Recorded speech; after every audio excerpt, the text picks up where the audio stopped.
আপনাদের এখানে মাহফিল করলো, মাহফিল শেষে দেখি সোশ্যাল মিডিয়াতে ঢুকে দেখি ওসমান হাদি আর নেই, ওসমান হাদি মারা গেছে। জুমার নামাজের পরে গুলিবিদ্ধ হলো আর জুমার রাত্রিতে মৃত্যুবরণ করলো। শহীদ, নির্ঘাত শহীদ। শুধু তাই নয়, কেন শহীদ হবে? অনেকে বলতে পারেন এটা কি কেমন কথা হুজুর, এটা আপনি শহীদের কথা বললেন। সে ছিল ইসলামী আন্দোলনের সিফা সালার, তার ধর্মীয় জ্ঞান তার ভিতর ছিল প্রচুর, এবং তার একটা বক্তব্য ছিল আজকের আমি আন্দোলন করতেছি, যে কোনো মুহূর্তে আমাকে গুলি করতে পারে, তবে আমিও চাই একটা অতর্কিতভাবে আমার শরীরে গুলিবিদ্ধ হোক আর সেই গুলিতে আমি শহীদ হই, আমি শহীদের মর্যাদা নিয়ে রবের কাছে দাঁড়াই। এমন তামান্না নিয়ে দুনিয়া থেকে বিদায় হয়ে গেল। ওয়ালা তাহসাবান্নাল্লাযীনা কুতিলু ফী সাবিলিল্লাহি আমওয়াতুন বাল আহইয়াউ ওয়ালাকিল্লা বাল আহইয়াউ ইনদা রাব্বিহিম ইউরযাকুন।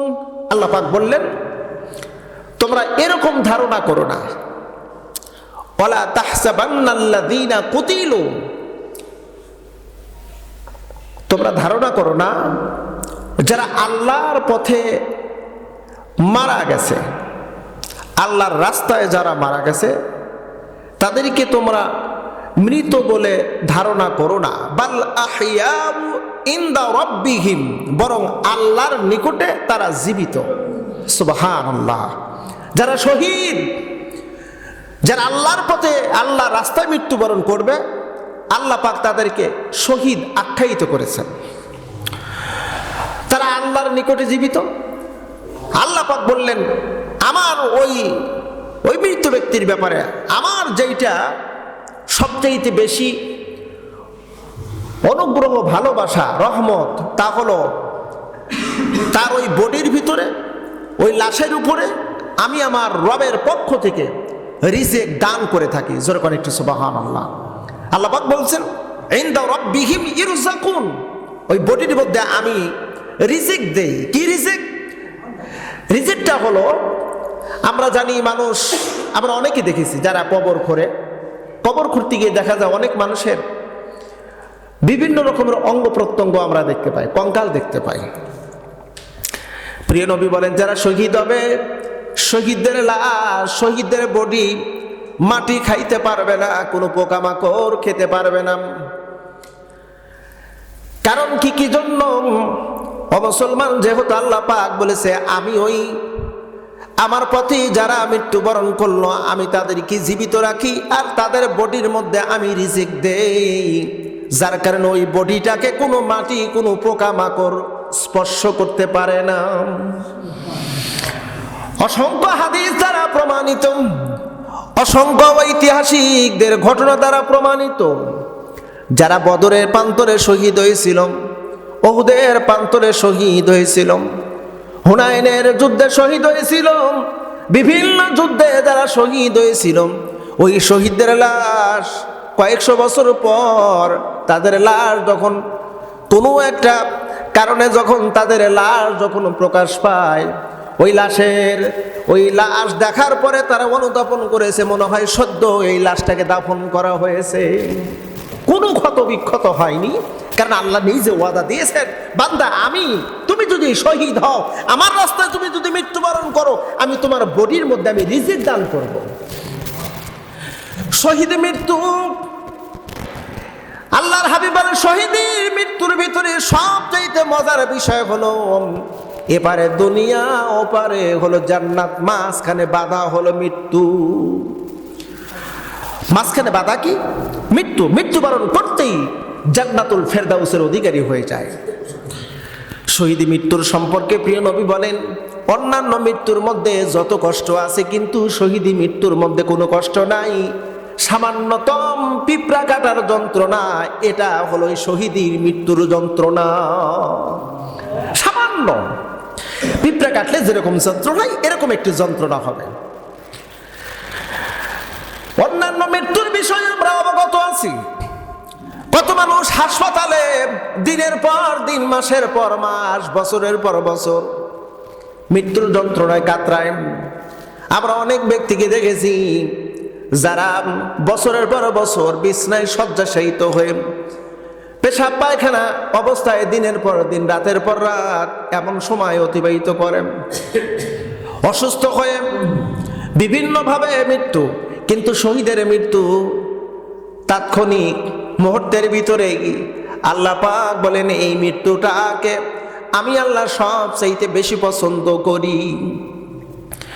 এই জন্য হযরত ওমর রাদিয়াল্লাহু তাআলা আনহু তিনি দোয়া করেছেন, আল্লাহুম্মা রযুকনা মাউতান শাহাদাতান ফি সাবিলিক ওয়া বালাদি রাসূলিক।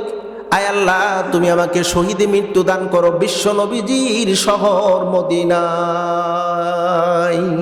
হযরত ওমর দোয়া করেছেন, আল্লাহুম্মা রযুকনা মাউতান শাহাদাতান ফি সাবিলিক, আল্লাহ তোমার রাস্তায় মদিনার শহরের ভিতরে আমাকে শহীদ মৃত্যু দান করো। জোরে বলেন একটু আল্লাহু আকবার। হযরত ওমর দোয়া করেছেন।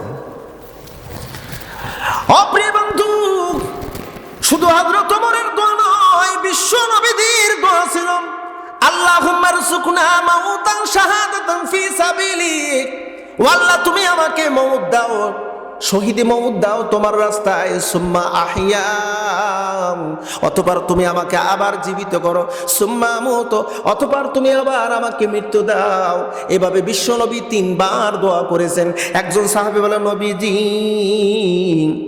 আপনি এমন দোয়া করলেন কেন? একবার শহীদ হবেন, আবার জীবিত, আবার শহীদ, ব্যাপারটা কি? বিশ্ব নবী বললেন, সাহাবীরা এই মৃত্যুর চাওয়াটা এই জন্য আমি আমার রবের কাছে যাচ্ছি। পৃথিবীতে শহীদি মৃত্যুর চাইতে এত সহজ মৃত্যু আর হতে পারে না। শহীদি মৃত্যুর চাইতে সহজ মৃত্যু আর হতে পারে না। কারণ আমরা ভালো করে জানি স্বাভাবিক মৃত্যুর সম্পর্কে বিশ্ব নবী বলেন, স্বাভাবিক মৃত্যুর সম্পর্কে প্রিয় নবী বলেন, আমরা জানি রুহু কোথায় আছে কেউ জানি না। রুহু কোন জায়গায় আছে, শরীরের কোন অঙ্গ প্রত্যঙ্গের মধ্যে আছে কেউ কিন্তু জানি না। কারণ রুহুটাকে দেখা যায় না। রুহু হলো আল্লাহর একটা আদেশ মাত্র। ওই আদেশটা প্রত্যেকটা মানুষের শরীরের ভিতরে বিদ্যমান।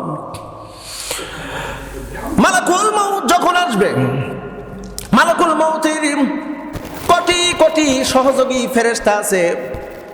কেউ আযাবের ফেরেশতা, কেউ রহমতের ফেরেশতা। 2 গ্রুপে বিভক্ত করে দেওয়া হয়েছে।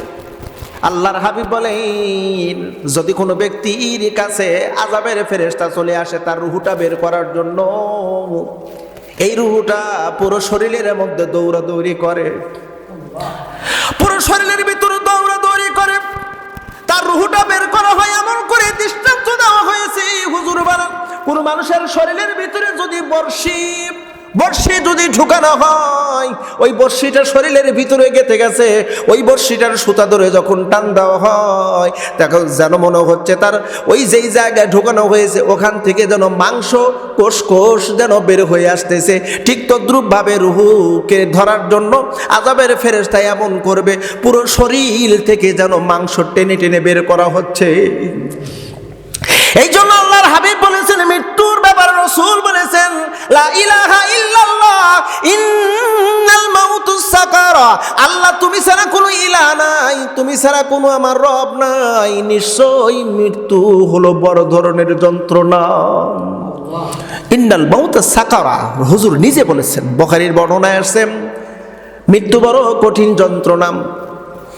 মৃত্যুর সময় হুজুর বলেন, মৃত্যুর সময় ওই ব্যক্তি, মুমূর্ষু ব্যক্তির অবস্থাটা এমন হয়ে যায় যেন গলা শুকিয়ে, বুকটা শুকিয়ে এমন অবস্থা পরিস্থিতি তৈরি হয়, তার মুখের মধ্যে, গলার মধ্যে যদি গোটা দুনিয়ার সমুদ্রের পানি যদি ঢেলে দেওয়া হয় তথাপিও তার পিপাসা দূর হবে না। রাহমাতুল লিল আলামিন বলে, ও আমার উম্মত, মৃত্যু কিন্তু বড় কঠিন।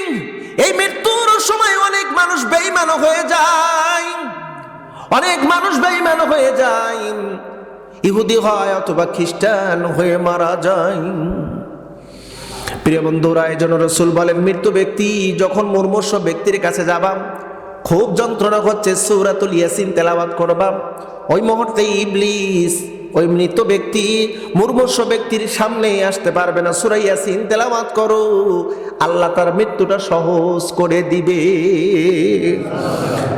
সূরা ইয়াসিন তেলাওয়াত করো, মৃত্যুটা তার জন্য সহজ করে দিবে। আর শহীদি মৃত্যুর ভিতরে কোনো প্রকারের কষ্ট নাই, সব কষ্ট দূর করে দিবেন। তিনি কে?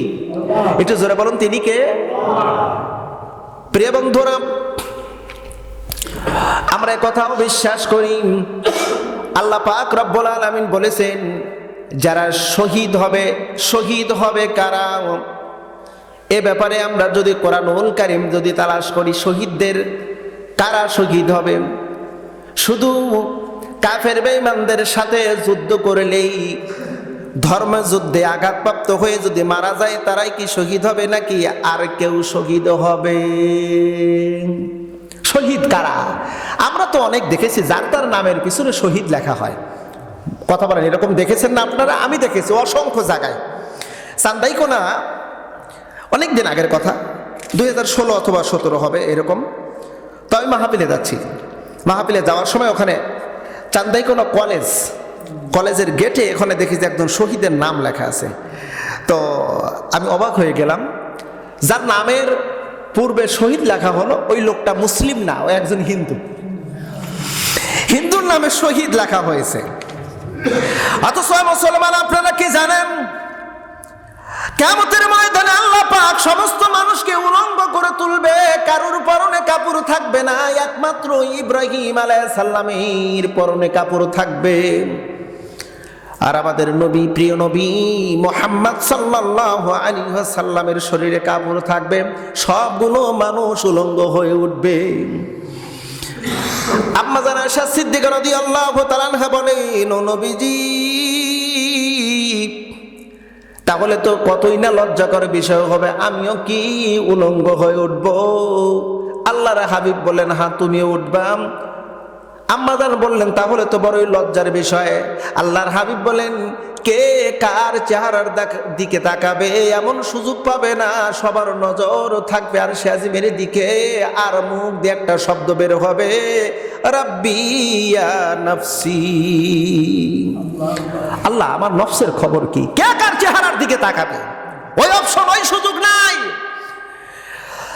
কিন্তু এই সময় একদল মানুষ যাদের পরনে কাপড়, কিন্তু কাপড়গুলো ছেঁড়া, কাপড়গুলো নোংরা, কাপড়গুলোর মধ্যে ময়লা, কাপড়গুলোর মধ্যে রক্ত। আল্লাহ বলবেন, তোমরা কারা? তোমরা কারা গো?